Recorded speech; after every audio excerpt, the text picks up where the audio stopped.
Hello and welcome back to Graph Woodshop. My name is Josh Graff, and today we're going to talk about how you can save a lot of money and a lot of time by using Cut List Optimizer. Now, Cut List Optimizer is a website that I use quite a bit when I am making quite a few of the same project. For instance, the other night I was needing to make 6 of my planter boxes, and that was the perfect opportunity to use Cut List Optimizer. What Cut List Optimizer does is you are able to put in the pieces that you are going to need and also the boards that you have, and it will go through and calculate the way to cut those up. I think a bug just threw my mouth. And it will go in and calculate the best way to cut those to save you some money. This is also going to save you a lot of time whenever you're out in the shop, because you can just look at your cut list, go through, cut everything real quick. You're not having to sit there and think about how can I best use these boards that I have, or what do I need to do next. You've got your list and you're ready to go. Now, I don't do this full time, I only do this part time. I'm just trying to make a little extra money so that whenever I'm on the way to the zoo and a tire blows out, I can just buy a new tire and I don't have to worry about it because I sold 6 planters this morning. You know? Things like that happen. But I don't get a lot of time in the shop between my full-time job, taking care of the kids, and spending some good quality time with the wife. I want to take full advantage of the time I do get, and that's why I use Cut List Optimizer to really help me maximize my time and also save some money by having less wasted scraps. So, let's go take a look at this and see what it's all about. Okay, so the first thing we are going to do is we are going to go to cutlistoptimizer.com. Now, Cutlist Optimizer has 2 main sections. Over on the left, it's got a section for panels. This is where you're going to put whatever size of boards you're going to have after you've made your cuts. And then on the bottom is where you're going to put your stock sheets, meaning the boards that you are starting with that you have actually purchased. You can put all your dimensions in here and the quantities that you need. Now, one thing to note is whatever units you're using, that is going to be the same everywhere. So if you're using inches, everything is in inches. So if you've got an 8-foot long board, you're putting in 96 inches. So just keep that in mind as you are putting things into here.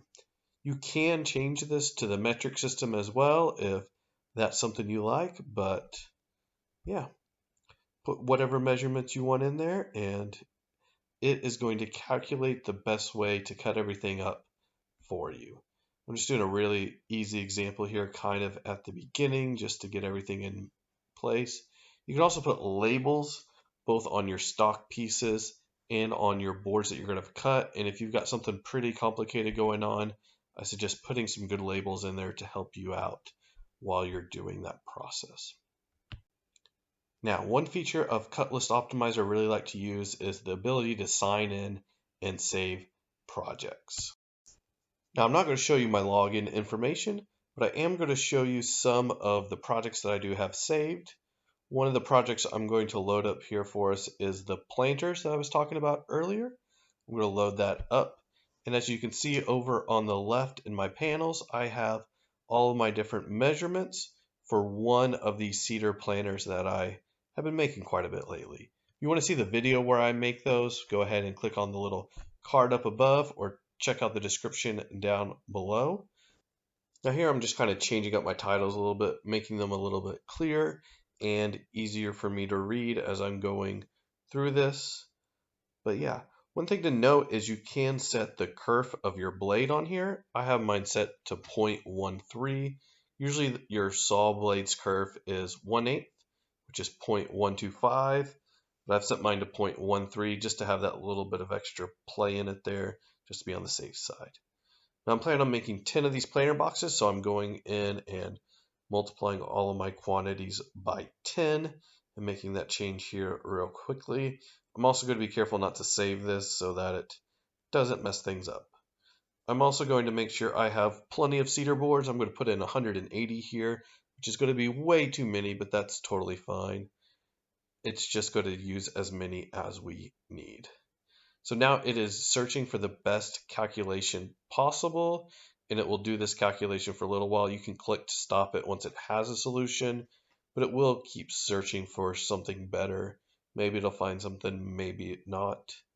And finally, it will finish up. But yeah, here is the cut list it has made for us. It's got everything color coded nice and neat. And it's hard to see on here, but you can see all the labels and all the measurements on everything. So yeah, one thing to note, and I missed this the very first time it did this, is sometimes if you've got a lot of boards to cut the same way, off to the side it will just say ×5 or ×3 or however many times you need to repeat that process. That's just going to save room when you go to print this off, which is something that I like to do. Over on the right hand side, it does give you all sorts of information about how many cuts you're going to be making, how much wasted space you had, and all of that great stuff. I usually don't look at this too much, but it does give you all that information if you really want to see it. What I do each time is I export this to a PDF. I usually save it as whatever the project name is and then the number of how many I'm making. And I do turn off the show summary and the table just to save space whenever I am printing these off. But it will then generate a PDF. This process usually takes longer than I think it should, but it's a free site. What can you expect? I'm not paying money for it, so you get what you pay for here. 1 hour later. So it's really only been a couple of seconds, but we've got our PDF now. I'll typically print this off and take it out to the shop with me and refer to it as I am making all my cuts. But it's got everything we need to get this project cut up in the most efficient way possible, use the least amount of material, and it's going to save me a lot of time while I'm out getting everything cut up. But yeah, this is Cut List Optimizer. I use it quite a bit to save some time, save some money, and just make everything I do way more efficient. Now, you can upgrade on here from the free plan. They have a silver level and a gold level. These are more than I would be wanting to spend personally for this service. But yeah, you get 10 free calculations per day with the free level, which I think is plenty for what I do. The one thing I wish I could do more is I can only save 5 projects on the free plan. The silver plan, you can save way more. So, if you guys felt like this was useful and you want to see more videos like this, if you could please give me a like to let me know you liked it, and go ahead and leave me a comment down below saying you want to see more things like this. I'd really appreciate it. Also, if you want to see more videos like this or you want to see what I am building next, go ahead and hit that subscribe button. But until next time, I'll see you guys later.